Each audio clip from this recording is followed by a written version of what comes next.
Boa noite, gente. Boa noite. Está funcionando? Tá ok? Ok? A minha voz é assim mesmo, então não vai ficar melhor que isso. Eu daqui a pouco vou embora, Jay.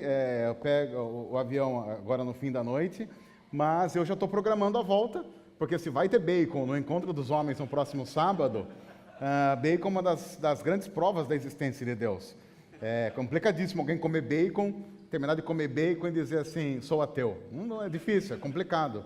Bacon já é considerado uma das 9 maravilhas do mundo. Você fala, mas são 7. Por que 9? Porque a oitava é picanha. Então, tem várias maravilhas aí que Deus tem criado. Eu sou do interior de São Paulo, então você vai notar pelo sotaque. Então, mas por que nós temos esse sotaque? Porque nós somos caipiras? Não é porque nós somos caipiras. Porque a cidade de Santa Bárbara do Oeste e Americana, que são vizinhas de Piracicaba, são cidades que tiveram uma forte colonização dos sulistas norte-americanos, vindos após a Guerra da Secessão. Então, nós não somos caipiras, nós temos um sotaque fortemente influenciado pelos norte-americanos. Ok, Jay? Então, não é verdade isso, mas é apenas uma forma de dizer que o nosso sotaque é chique e não caipira. Mas é caipira mesmo, e nós caipiracicabano com muito orgulho. É um prazer estar aqui com vocês, e eu quero falar de um texto, mas antes de entrar no texto, que a gente vai conversar um pouco mais profundamente, eu preciso explicar o contexto. O texto que nós vamos ver, conforme você está vendo ali, é de Mateus 7, a partir do versículo 13. Mas para a gente compreender com profundidade o que está acontecendo, a gente vai precisar voltar um pouco antes. Porque Mateus 7, a partir do versículo 13, é a parte final de um dos sermões mais conhecidos de Jesus, que é o Sermão do Monte ou Sermão da Montanha. A partir do versículo 13, Jesus quase que vai começar o encerramento. Mas é claro que para a gente entender a profundidade daquilo que Jesus está falando, a gente precisa voltar um pouco para o início do Sermão do Monte. O Sermão do Monte é conhecido, começa lá em Mateus 5, e lá em Mateus 5, nos primeiros versículos, diz assim, que Jesus assentou-se e começou então a ensinar as pessoas, dizendo... Eu aprendi no seminário que quando você vai começar uma pregação, a primeira coisa que você tem que fazer é chamar a atenção dos ouvintes. Você tem que fazer alguma coisa que chame a atenção dos ouvintes para você. Me parece que Jesus não estava ligando muito para algumas lições que a gente tem no seminário, porque Jesus começa o Sermão do Monte com o que nós conhecemos como bem-aventuranças. E, por exemplo, Jesus começa a ensiná-los dizendo, bem-aventurados pobres. E aí, se você é um daqueles que está ali ouvindo, você pensa assim, isso já não faz muito sentido, mas tudo bem. Sei lá, Jesus está começando, eu não concordo muito com o que Jesus está falando agora, mas vamos dar uma chance para ele. Ele está começando a pregar agora, esse menino está começando, 30 anos, ele ainda é novo. Vamos, sei lá, não vou levantar ainda, mas não é legal. Você deve concordar que alguém comece dizendo, gente... Bem-aventurado, muito mais que felizes são os pobres. Não sei se eu concordo com isso, hein, Jesus? Olha, eu tenho lá minhas dúvidas. Mas você diz, não, vamos deixar ele continuar. E aí ele continua, e a segunda bem-aventurança é, bem-aventurados que choram. Você fala, não, mas aí já não dá. Ele já começou falando bem-aventurados pobres, eu não gosto muito. Agora ele já soltou que bem-aventurados são os que choram. Não é muito legal. Claro que você pode imaginar, não, mas ele disse bem-aventurados que choram porque serão consolados. Mas vamos pensar seriamente. Se bem-aventurados que choram porque serão consolados, então é melhor nem chorar porque nem consolado precisa ser. Pronto, você já corta o mal pela raiz e não tem problema de ficar com essa conversinha de feliz quem chora porque vai ser consolado, feliz quem chora porque vai encontrar um ombro amigo. Mas você está ali ouvindo Jesus e você pensa, tá bom, sei lá, vamos dar uma chance para ele. E ele continua, bem-aventurados humildes, bem-aventurados que têm fome e sede de justiça. E é uma parte que, sei lá, Jesus termina e você deve pensar assim, não sei, mas vamos lá. Bem-aventurado quando vocês forem perseguidos, quando insultarem vocês. Ó, gente, vamos lá, hein? Todo mundo torcendo, hein? Insulta. Como assim? Jesus está dizendo que Eu sou feliz quando me perseguirem, quando me insultarem e quando mentindo, levantarem todo tipo de calúnia contra mim. Mas Jesus está começando a mensagem. E logo ele já engata algo dizendo, vocês são o sal da terra e a luz do mundo. E aí então ele entra numa outra parte muito complicada, porque ele começa a citar alguns textos famosos do Antigo Testamento. Por exemplo, lá no versículo 21. Vocês ouviram o que foi dito aos seus antepassados, não matarás. E aí você está ouvindo aquilo, é aquele primeiro momento da mensagem que você fala assim, não, realmente, agora está começando, agora a mensagem começa a entrar nos eixos, porque Jesus está dizendo, não matarás, e a lei diz, não matarás, e ninguém vai discordar disso, não matarás, beleza. É aquele momento da mensagem que talvez pela primeira vez você fale assim, agora estou me encaixando e estou me enquadrando nesse negócio aí. Até que Jesus diz, não matarás, e ele diz assim, eu porém vos digo. Opa, peraí, como assim eu porém vos digo? Quem você pensa que é Jesus para dizer o eu porém vos digo? Porque está lá, não matarás, ponto final. Moisés já falou isso, Deus já revelou isso para Moisés, não tem esse negócio de eu porém vos digo. E aí ele diz algo que complica todo mundo, porque se eu chego e pergunto, alguém aqui já matou alguém? Essa é uma pergunta retórica, tá? Então se você matou alguém, não levante a mão, por favor, para não nos complicar nesse momento.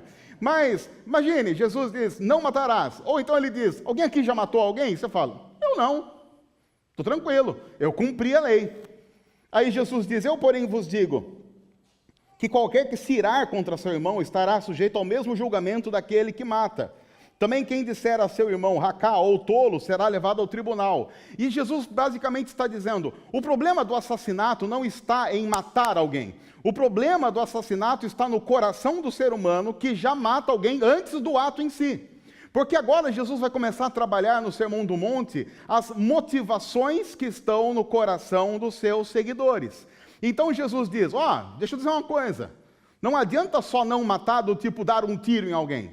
Se você já desejou e já sentiu isso no coração, você já matou.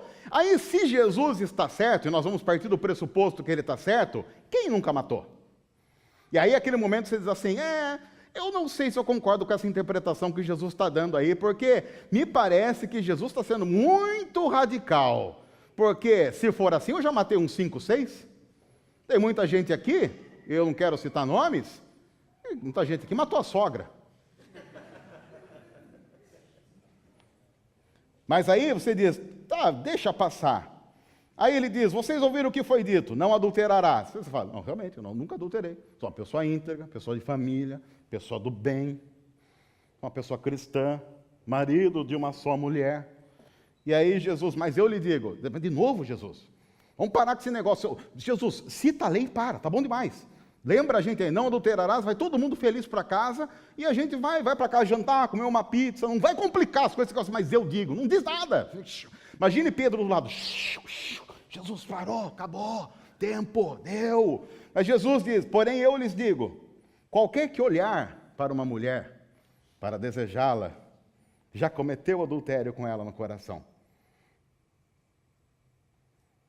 Pergunto ou não pergunto?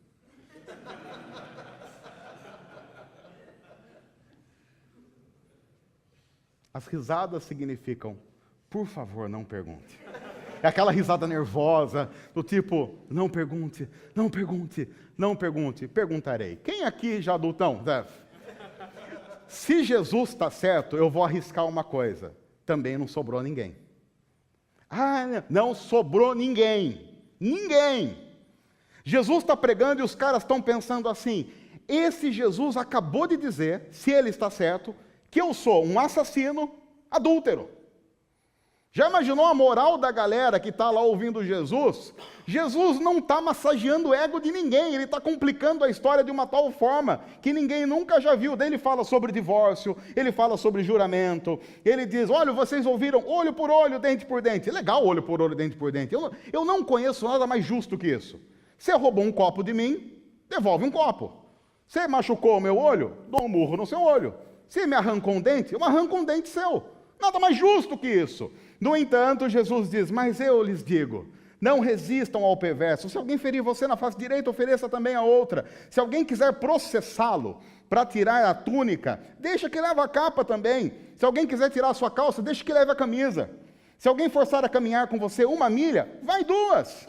Dê a quem lhe pede, não volte as costas àquele que deseja pedir-lhe algo emprestado. Quem esse Jesus pensa que é? Que coisa mais absurda o que ele está dizendo. Vocês ouviram o que foi dito: ame ao seu próximo, odeie o seu inimigo, mas eu lhes digo, amem os seus inimigos. Ele está fazendo uma releitura que está colocando todo mundo numa situação absurda de perdição. Porque a gente vai lendo isso e vai pensando, não consigo, não dou conta, 0, não passei. Aqui nem se eu colocar o nome, o professor dá 1, sabe aquela coisa? Você foi tão mal na prova, mas tão mal na prova que você pensa assim, será que o professor vai considerar que eu acertei o meu nome? E aí você descobre que você estava tão mal que nem seu nome você acertou. E você tirou 1 0. Não é um testemunho. Tá, mas tudo bem. Mas você vai ouvindo aquilo e você pensa, não dou conta, não dá, não vai dar, não pode ser assim. E você começa a torcer para que Jesus não esteja tão correto. Porque se ele estiver correto, você pensa, não está dando certo essa história.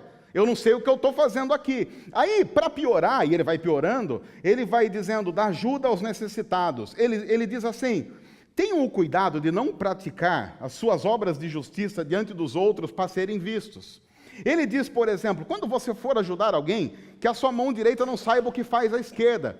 Esse é um conceito extremamente interessante, porque quando Jesus diz que a sua outra mão não saiba o que uma mão faz, ele não apenas está dizendo que você não faça isso para que os outros vejam, mas que você não faça isso para a sua autojustificação.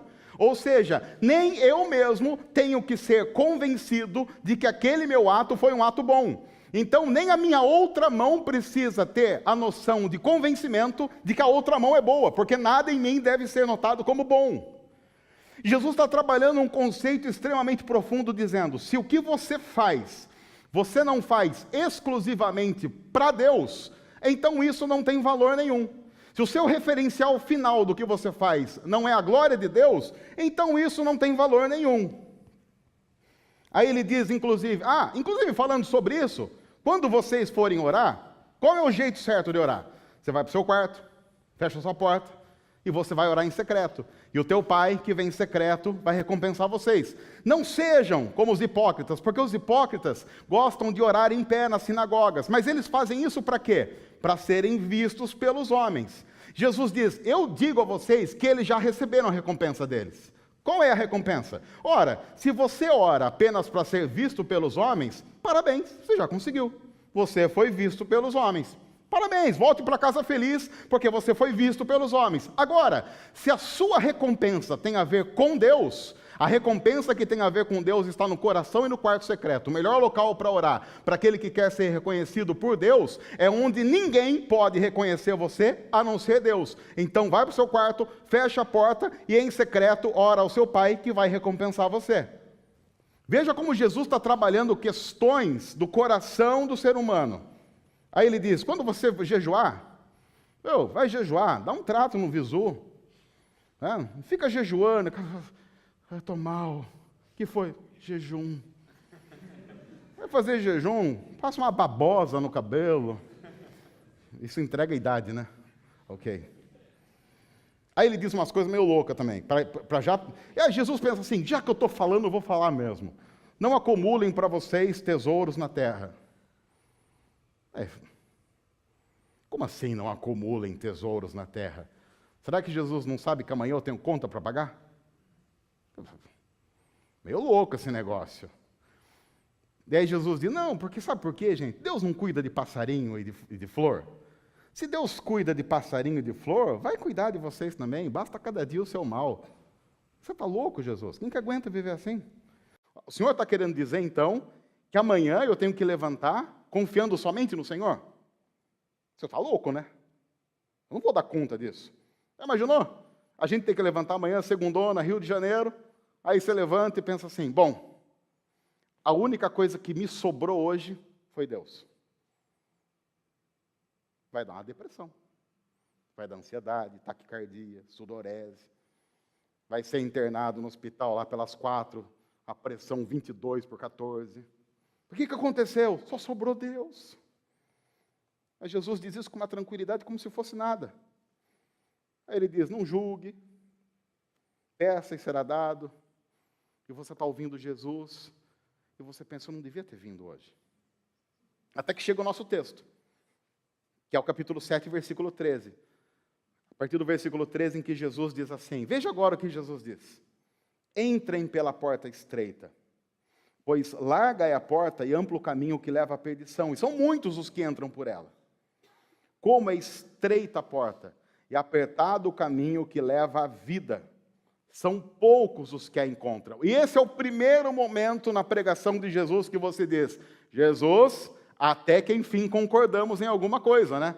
Porque se é verdade o que o Senhor está dizendo, desde que começou aqueles negócios de bem-aventurança, o caminho é muito estreito, a porta é extremamente apertada. Notou a força desses versículos? Porque quando nós tiramos os versículos 13 e 14 do contexto em que eles estão inseridos, você tira deles uma força absurda. Ele está agora entrando na parte final dessa mensagem que todas as pessoas até agora estão pensando assim, nós dançamos.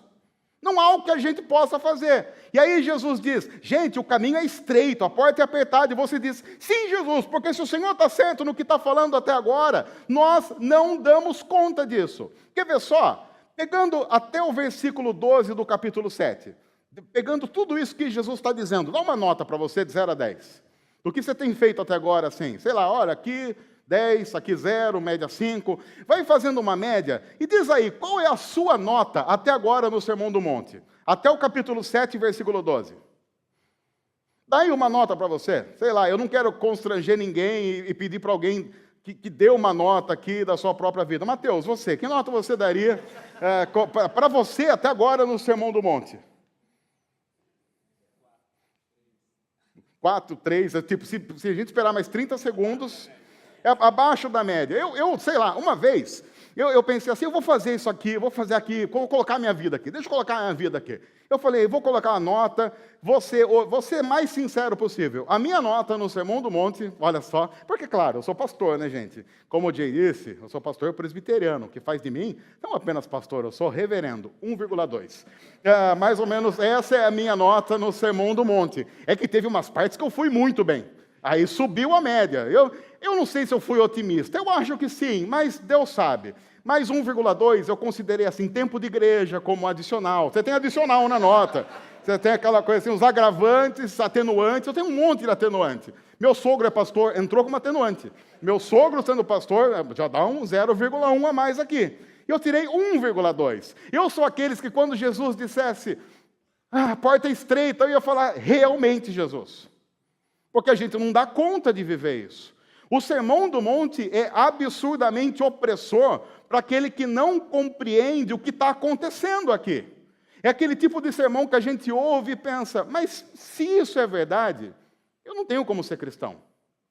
Eu tenho que sair daqui nesse domingo e chegar para o pastor Jay e falar assim, Jay, valeu, muito obrigado pelo tempo que nós passamos aqui juntos, mas eu não vou vir mais, eu não tenho o que fazer. Olha o que Jesus acabou de dizer, não dá. Mas lembre-se que o texto não terminou, e a gente vai continuar o texto. Aí Jesus, então, já indo para o final da mensagem, a partir do versículo 15, diz assim, tenham cuidado com os falsos profetas. Eles vêm a vocês vestidos de peles de ovelhas, mas por dentro eles são lobos devoradores. Vocês os reconhecerão por seus frutos.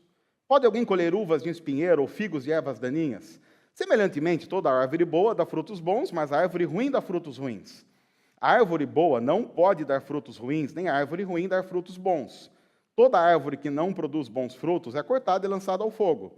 Assim, pelos seus frutos, é que vocês conhecerão.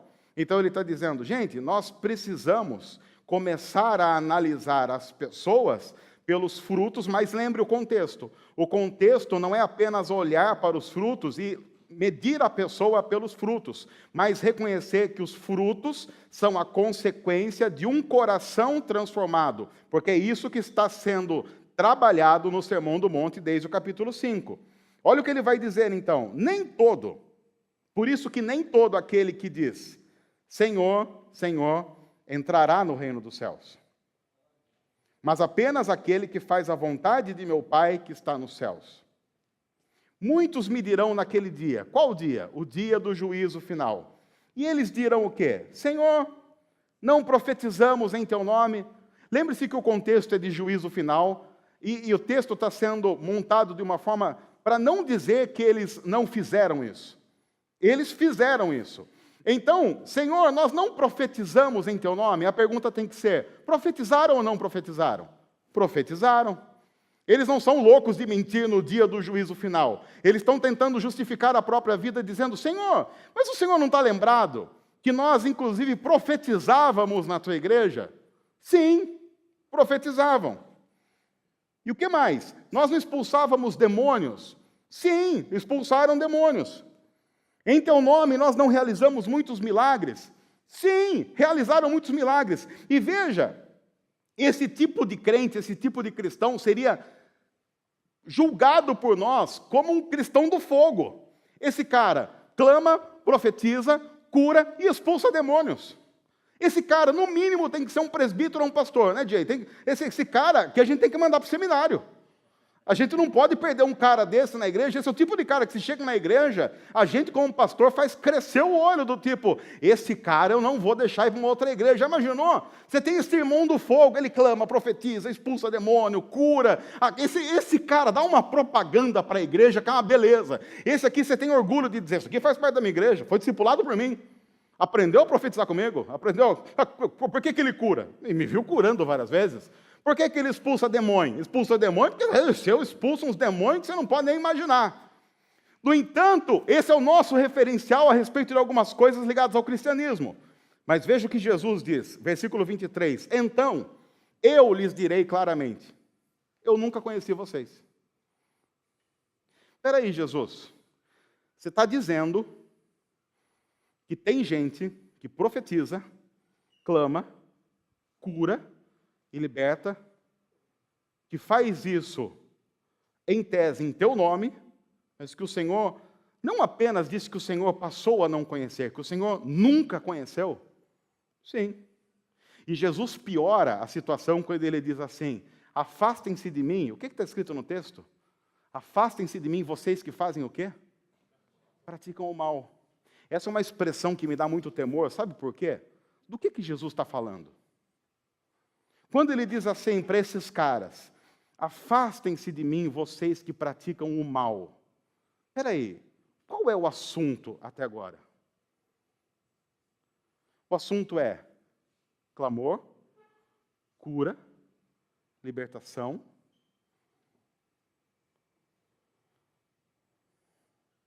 profecia. E Jesus está chamando isso do quê? De mal. Espera aí, Jesus, que negócio estranho é esse? Porque Jesus está dizendo que quando nós fazemos qualquer coisa, mesmo que aparentemente santa, sem um relacionamento profundo com o Senhor da igreja, isso vai entrar na conta contra nós. Porque no reino de Deus, nós não somos chamados apenas a fazer as coisas, mas fazer as coisas como fruto de um coração convertido e com as motivações corretas. Porque a gente sabe muito bem, a gente pode pregar, como eu estou fazendo aqui, com a pior das intenções, mesmo que aparentemente abençoando pessoas. Eu posso orar, e Jesus disse isso no Sermão do Monte, com a pior das intenções, mesmo que isso possa abençoar alguém de uma tal forma que alguém seja curado e liberto. É possível que eu chegue diante de Jesus no dia do juízo final e diga, mas Senhor, eu era reverendo, mas eu não conheço você. Se o concílio da igreja e do presbitério ao qual você pertence conhece você, problema deles, eu não conheço você. Aliás, eu nunca conheci você. Nós nunca tivemos relacionamento. Sabe por quê? Você era daqueles que orava em público. Eu não lembro de você no seu quarto.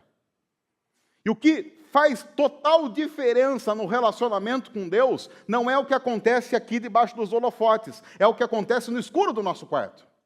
O que fala muito sobre quem nós somos diante de Deus não é a nossa comunidade de fé, mas é a nossa cama.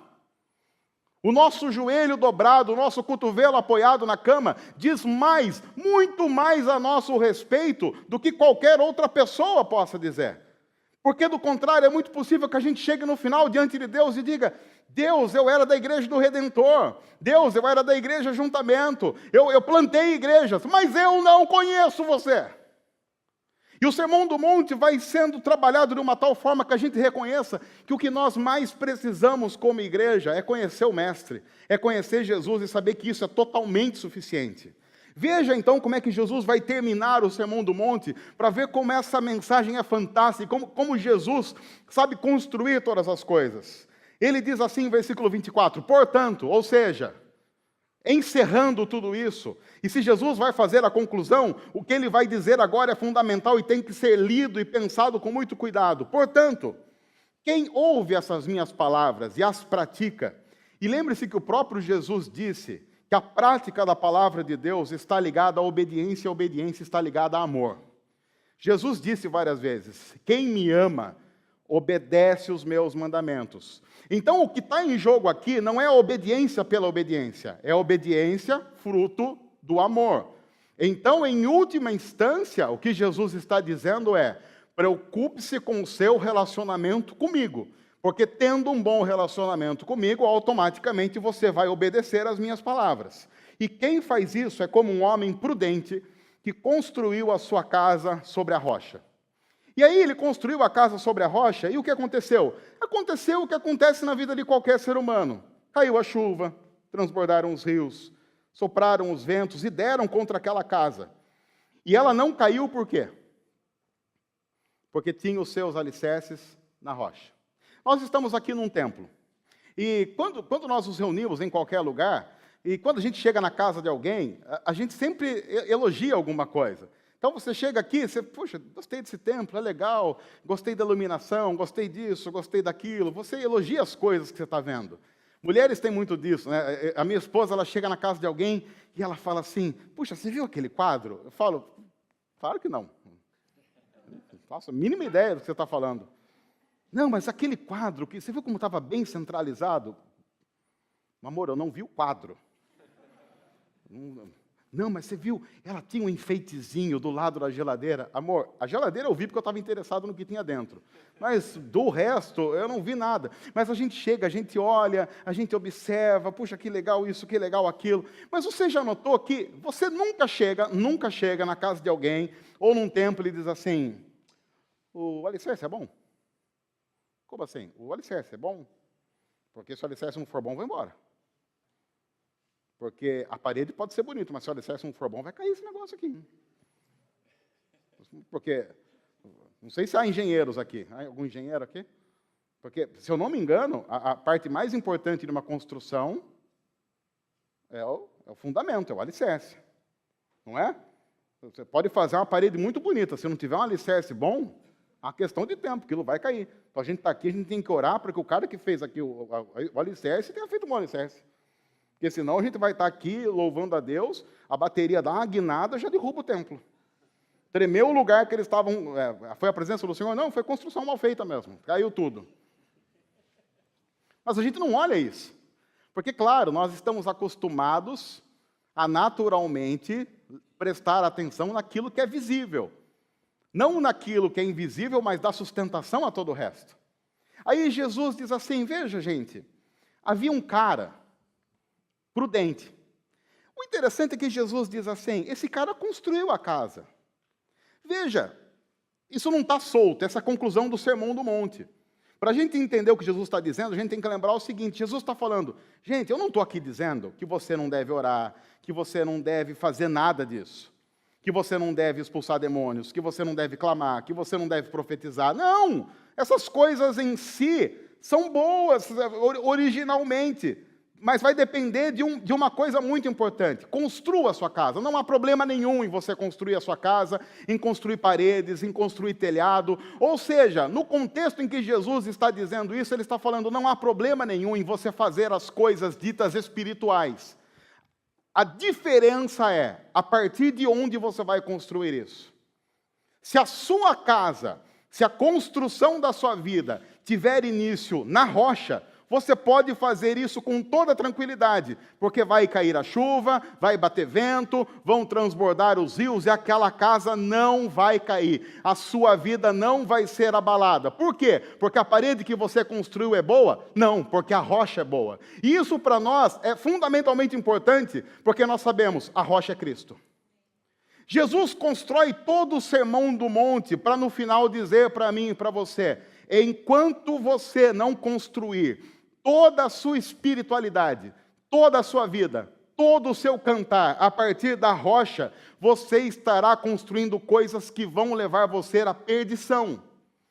Isso acontece quando ele diz assim, mas quem ouve essas minhas palavras e não as pratica, porque não tem um relacionamento comigo, porque não ama e porque não me obedece, é como um insensato que construiu a sua casa sobre areia. Ele tenta construir a sua vida espiritual a partir de si mesmo. E aí, veja, acontece a mesma coisa que aconteceu com o outro. Cai a chuva, transbordam os rios, sopram os ventos e deram contra aquela casa, e ela caiu, e foi grande a sua queda.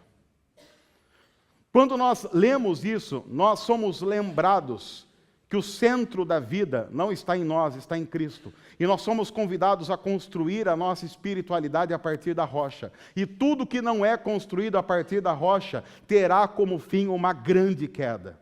Aqueles que não constroem a sua vida, a sua espiritualidade, a sua esperança, os seus sonhos, os seus projetos, tudo isso a partir da rocha que é Cristo, um dia ouvirão de Cristo. Tudo isso que vocês construíram por não estar firmado na rocha, faz com que eu não conheça vocês. Eu não tenho relacionamento com vocês. Vocês não têm relacionamento comigo. No entanto, aqueles que fazem a partir da perspectiva da cruz, são aqueles que ouvirão, vinde benditos do meu Pai. Veja que só há uma diferença. Cristo ou não Cristo. É por isso que o Jay, quando diz, essa música para nós faz todo sentido, porque nós cantamos que Cristo morreu por nós, é porque isso não faz sentido à Igreja do Redentor, porque o distintivo da Igreja do Redentor é ser devota a Cristo, porque isso deveria fazer parte da agenda de qualquer igreja cristã. Só que nós chegamos a um ponto tão complicado em nosso país, que a gente tem que usar isso como distintivo. E eu estou dizendo isso não como crítica ao Jay, porque lá a gente tem que fazer isso também. Tem que culto, domingo após domingo, dizer, gente, a nossa igreja é centrada em Cristo. A nossa igreja tem como ponto fundamental o Evangelho. Porque infelizmente nós vivemos numa comunidade cristã brasileira em que isso não é mais verdade. Nós temos teologias às quais nós nos devotamos. Mas nos esquecemos que a nossa devoção principal, única, irrestrita e inegociável é a rocha que é Cristo, e é a partir dela que nós queremos construir, não apenas a nossa igreja, nós queremos construir a nossa casa, queremos construir a nossa vida. Por isso que nós não queremos sonhar os nossos sonhos, nós queremos sonhar e nós queremos lutar por aquilo que nós sabemos não ser o sonho de Deus, mas ser a vontade eterna de Deus.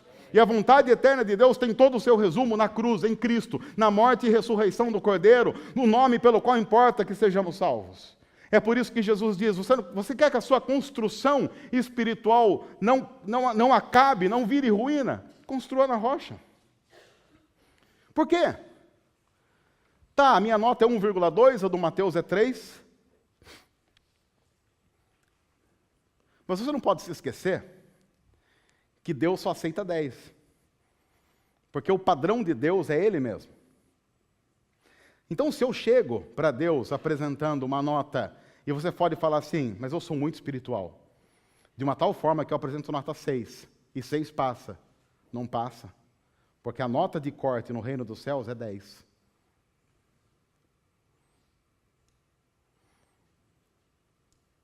É por isso que a Bíblia diz que Deus, na sua bondade e na sua graça, resolveu considerar a nota de Cristo como a nossa nota.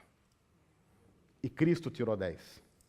E Deus determinou na história que a nota de Cristo é que vale para a igreja. Então, sabe qual é a nota que o Mateus vai apresentar? 10, porque Jesus fez isso no lugar dele. Eu tiro 1,2, mas Deus não está nem ligando para o meu 1,2. Porque para Deus a minha nota é 10 se eu estiver em Cristo. É por isso que estar em Cristo faz toda a diferença. É por isso que construir a casa na rocha faz toda a diferença. Porque nós somos aqueles que vão vendo o Sermão do Monte e vão ficando desesperados, aí chega no final, o nosso professor chega e diz, gente, todo mundo aqui tirou nota baixa, mas eu só vou considerar a nota de Cristo para a classe toda. E nós somos aqueles que são convidados a voltar para casa dando glórias ao Cordeiro e dando graças a Deus por estarmos firmados na rocha, que nos dá a possibilidade única, irremediável e eterna de uma vida eterna ao lado do nosso Pai. E quando Jesus acabou de dizer essas coisas, as multidões estavam maravilhadas com o seu ensino. Jesus bateu em todo mundo o tempo todo, e no final as pessoas estavam maravilhadas porque, é o Evangelho, faz sentido. Cara, nós não vamos ser julgados por nós vamos ser julgados pelo merecimento e pela obra de Cristo. Porque ele as ensinava como quem tem autoridade, e não como os mestres da lei. Os mestres da lei falavam de alguma forma sobre aquele que viria, eles não sabiam muito bem quem era, de uma tal forma que quando veio não o reconheceram. Agora vem aquele que é a palavra, que segundo João é o verbo que se fez carne e habitou entre nós, e vimos a sua glória, glória como do unigênito vindo do Pai. Irmãos e irmãs, nós temos duas possibilidades nessa noite. Voltar para casa completamente entristecidos pelo balanço da nossa vida. E eu sou de fora, conheço algumas pessoas dessa igreja, mas com toda a liberdade que eu quero pedir a você, com todo carinho, eu quero dizer isso com muito temor no coração, eu quero dizer que eu sei que você é muito ruim. Muito ruim. Provavelmente pior do que você imagina. Por que eu sei isso? Porque eu estudei vocês? Não, porque a Bíblia diz isso sobre nós. E estou dizendo isso não como alguém que está à frente dizendo isso para uma igreja, como alguém que está dizendo, a minha nota é 1,2, considerando aí os atenuantes. Eu sou muito ruim. Eu sou pior do que eu imagino, porque eu não tenho total noção de quem eu sou plenamente. Só Deus sabe. Então isso faz com que nós tenhamos a possibilidade de sair daqui completamente depressivos por quem nós somos. E ter uma semana muito dura, em que nós batalharemos por nós mesmos, tentando melhorar um pouquinho a nossa nota, para que, quem sabe, depois de orar muito, jejuar muito, ler muito a Bíblia, eu possa chegar aqui no café da manhã com muito bacon, no sábado às 9 horas da manhã, atenção homens, muito bacon, sábado às 9 horas da manhã, e depois de orar muito, meditar muito, eu possa chegar e falar assim, gente, vocês não sabem o que aconteceu, a minha nota foi de 1,2 para 1,3. E se nada der errado, se tudo continuar bem, daqui uns 10 anos a minha nota vai lá para 3, mais ou menos. E se Deus me der a chance de viver 360 anos, talvez eu chegue a 8. Então vamos embora, vamos caminhar, mas isso não vai dar certo, porque muito provavelmente, como um gordo que começa uma dieta na segunda-feira, na terça-feira eu já não vou dar conta da minha espiritualidade, e talvez eu chegue aqui no café da manhã com muito bacon, no próximo sábado às 9 horas da manhã, e diga, gente, a minha nota era 1,2 no domingo, mas agora eu acho que já é 1,1, e vai baixando, e eu vai chegar um momento que eu diga, não, esse negócio de evangelho não é para mim. Ou então eu tenho uma segunda possibilidade de imaginar que tudo é sobre Cristo, tudo está centrado em Cristo, Deus está nos vendo através de Cristo, Deus ao olhar para nós vê a imagem do seu Filho Jesus Cristo, e eu consiga imaginar com muito louvor no coração, que embora eu não mereça, que embora isso seja injusto, por isso é que tem a ver com justificação que não vem de mim, mas vem do Cordeiro, eu saio daqui nessa noite, e eu vou acordar amanhã, e terça-feira, e próximo sábado às 9h30 da manhã com muito bacon, e o próximo domingo, e daqui 2, 3, 4 anos com uma nota 10 diante de Deus, porque eu mereço? Não, mas porque a minha vida está centrada no merecimento do Filho de Deus, Jesus Cristo. E essa é a minha nota. Essa que possibilita que eu possa, segundo a Bíblia, no dia do julgamento, chegar de maneira confiante diante do trono de Deus. É profunda graça, eu não mereço. Eu não mereço. É por isso que quando a gente canta, Senhor, restitui, traz de volta o que é meu, a gente está pedindo de volta 1,2, eu não quero de volta 1,2, eu fico com 10 de Jesus, que está muito bom. Está muito bom. Eu não quero o que é meu. Eu quero aquilo que Deus me deu de presente na cruz. E isso é suficiente. Longe de nós, como Paulo disse, esteja a gloriar-nos, a não ser na cruz do nosso Senhor e Salvador Jesus Cristo. Com a casa, a vida, todos os sonhos sendo construídos sobre a rocha que é Cristo Jesus.